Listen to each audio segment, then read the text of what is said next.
Assalamualaikum warahmatullahi wabarakatuh. Kembali lagi dengan saya Ahmad Agus Fikrianto.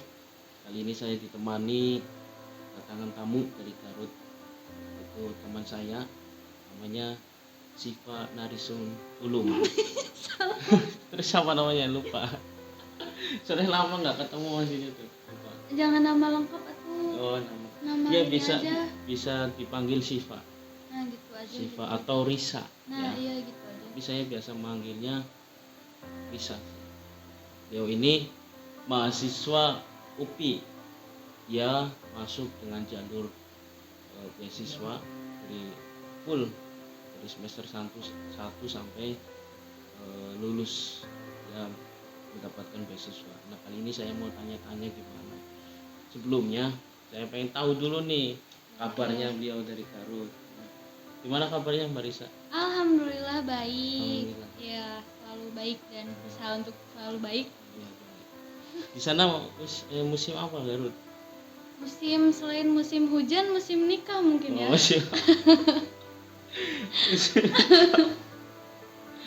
Ya, dari kita kan udah kenalan. Mungkin hobinya apa Mbak Risa?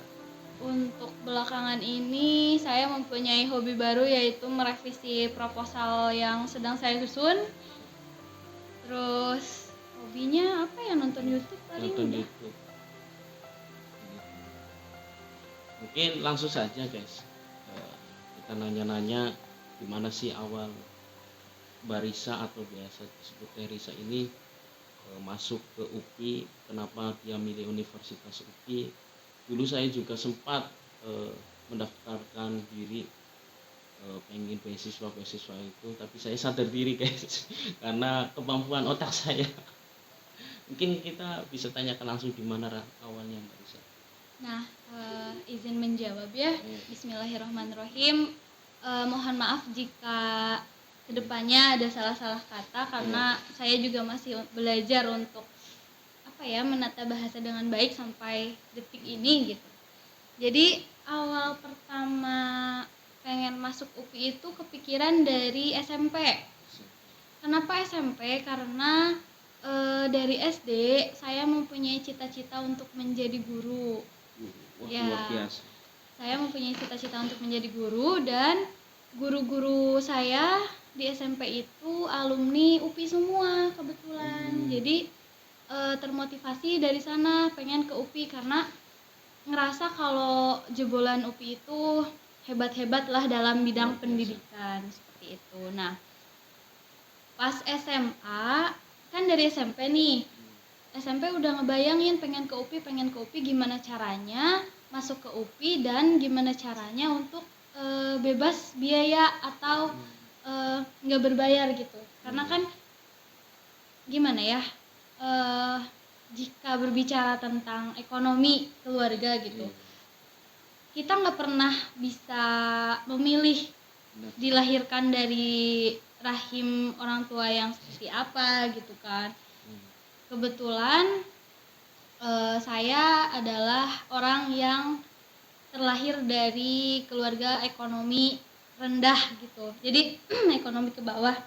Jadi gimana caranya ketika saya mempunyai keinginan untuk kuliah, tapi saya sadar kalau orang tua tidak bisa mensupport dalam materi. Jadi saya berpikir untuk gimana sih caranya biar kuliah ini tuh gratis atau tidak ada biaya gitu. Nah, seperti itu. Pas SMA diarahkan sama guru BK, katanya untuk kuliah untuk tahun ini tuh, sebetulnya kuliah dari tahun-tahun sebelumnya pun banyak yang pemerintah itu sudah mengelontarkan dana dari APBN sebesar 25% atau berapa gitu untuk pendidikan Indonesia gitu, termasuk beasiswa. Nah, jadi guru BK di SMA itu bilang kalau ketika kamu kuliah jangan jangan khawatir tentang biaya, karena biaya itu sudah ada yang jamin, yaitu pemerintah. Itu Catat ya buat teman-teman yang nonton, yang punya cita-cita tinggi, harus semangat kayak Mbak Risa. Dimanapun pasti ada caranya. Nah betul. Sebenarnya nggak ada orang beruntung Orang beruntung itu orang yang punya kemampuan dan punya kesempatan. Nah itu jadilah beruntung. Percuma orang punya kemampuan tapi ada kesempatan gak diambil, nggak Ya. bakalan bisa. Nah sebelumnya ada motivasi apa kenapa pengen jadi guru? Apakah latar belakang keluarga, ada pendidikan guru atau gimana? Kenapa ingin banget jadi guru itu? Motivasi. Motivasi untuk menjadi guru. Kalau ditanya motivasi untuk menjadi guru sih karena mungkin ya latar belakang keluarga besar Iya. rata-rata guru semua dan itu menjadi motivasi tersendiri. Maksudnya kayak ngiblat lah gitu. Iya. Jadi pengen juga jadi guru gitu. Dan guru itu sangat apa ya? Pekerjaan yang sangat mulia gitu. Jadi tidak akan ada presiden, tidak akan ada jajaran-jajaran lainnya jika tanpa ada guru. Tapi guru honorer nggak apa-apa, nggak masalah. Ya kalau guru honorer itu proses sih ya, kembali lagi ke Iya, usaha kita gitu. Iya benar. Oh itu. Terus ini selama di kampus kegiatan UPI kan super padat, apa namanya tugas-tugas. Apakah sempat ikut organisasi atau gimana? Mungkin ada organisasi apa yang paling apa namanya paling diminati atau punya cerita yang lebih keren dari organisasi yang lain? Sebenarnya kalau disebut organisasi paling keren, semua organisasi ngerasa kalau kita masuk ke organisasi itu keren-keren ya. Tapi kalau ditanya tentang minat, saya sih minatnya masuk apa ya? Justru masuk bidang nari. Nari. Ya. Sekarang udah masuk. Udah dari tingkat 2. Berarti bisa nari ya? Ya sedikit-sedikit lah. Mantap. Dan sekarang alhamdulillah diamanati untuk menjadi asisten laboratorium UPI di bidang seni tari. Luar biasa. Untuk kedepannya gimana Mbak Risa setelah lulus dari Universitas UPI? Katanya sekarang lagi nyusun skripsi ya? Ya. Kita doakan ini lagi nyusun skripsi. Amin ya Allah, semoga lancar. Setelahnya gimana itu? Setelah lulus punya rencana apa? Mau nikah? Kalau belum ada calonnya nanti saya cariin lah. Buat menonton. Barangkali mau daftar. Rencana ke depan. Aku adalah seorang yang ongkoh saya ya. Apa aja lah yang penting mah enak. Rencana saya aja ya. Rencana saya ke depan sebenarnya saya adalah orang yang visioner. Maksudnya saya mempunyai rencana 1 tahun ke depan, 5 tahun ke depan, 10 tahun ke depan itu sudah ada dalam bayangan. Di luar itu kode dan kodar dari Allah gitu ya, itu kan, tapi aku mempunyai rencana sendiri gitu. Dan rencana kita jangan jauh-jauh lah nanya rencana 5 tahun ke depan, nanya dulu 1 tahun ke depannya kayak gimana dulu ya. Ini hanya sebuah rencana, semoga Allah berkehendak.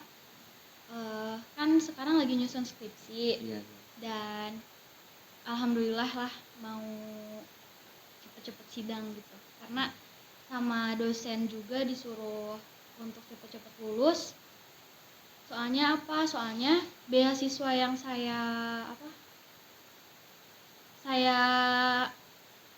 diamanahi sekarang itu untuk disiapkan juga untuk S2 ke depan gitu. Jadi beasiswa S1 ini untuk beasiswa lanjutan ke S2 ke depan gitu. Jadi kalau misal IP kita atau IPK kita stabil atau terus meningkat, itu bakal terus diarahkan sama dosen. Dan kan kampus juga memerlukan mahasiswa yang disebut berprestasi lah gitu ya. Jadi terus harus dipertahankan supaya kita juga bisa terus lanjut. Luar biasa, visioner banget. Lanjut. Luar biasa, visioner banget. Berarti nggak mau nikah dulu kan? Kalau kepikiran nikah karena calonnya juga masih samar-samar ya, jadi santai aja dulu. Tapi ada cerita unik nih, saya pernah dengar ada TNI yang coba melamar ditolak coba. Ini gimana ceritanya Ya nih? karena apa ya? TNI coba apalagi saya. Santai aja dulu. Tapi ada gitu. cerita unik nih. Saya pernah dengar ada TNI yang coba melamar ditolak coba. Ini gimana ceritanya Ya nih? karena apa ya? TNI coba apalagi saya. Apalagi Anda. Bukan menolak seorang TNI, cuman karena saya adalah anak satu-satunya di Iya. keluarga. Jadi saya berpikir untuk gimana ya? Kan nanti semakin dewasa kita, Iya. yang menyebalkan itu orang tua kita juga semakin menua gitu. Jadi aku takut kalau suatu hari nanti tuh aku dibawa sama suami, kalau misal TNI kan Oh, di mana iya. gitu kan. Jadi nanti takut kalau orang tua aku nggak ada yang nemenin, nggak ada yang ngurusin, mereka kan udah tua gitu. Jadi nggak mau jauh sama orang tua. Jadi jangan bangga dulu jadi TNI ya. Karena belum tentu. Karena cewek sekarang sukanya yang selalu di sampingnya. Iya betul. Yang sayang keluarga satunya ya. juga. Mungkin itu saja. Nanti kita lanjut part 2-nya ya. Oke, assalamualaikum warahmatullahi wabarakatuh.